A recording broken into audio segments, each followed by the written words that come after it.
দুই সেজদার মাঝখানে কোনো আল্লাহর গোলাম যদি এই দোয়াটা মাত্র একটা বার পড়তে পারে, আল্লাহ তাআলা ওই নামাজের সেজদার মধ্যেই তাকে 5টা জিনিস গুনে গুনে আল্লাহ তাআলা দান করবেন।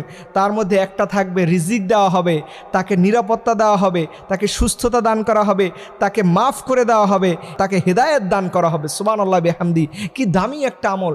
প্রথম যে সেজদাটা দিবেন, এই সেজদা থেকে যখন উঠেন, এই ওঠার সময় আপনি পড়বেন আল্লাহুম্মা গফিরলি ওয়ারহামনি ওয়াহদিনি ওয়াআফিনি ওয়ারযুকনি।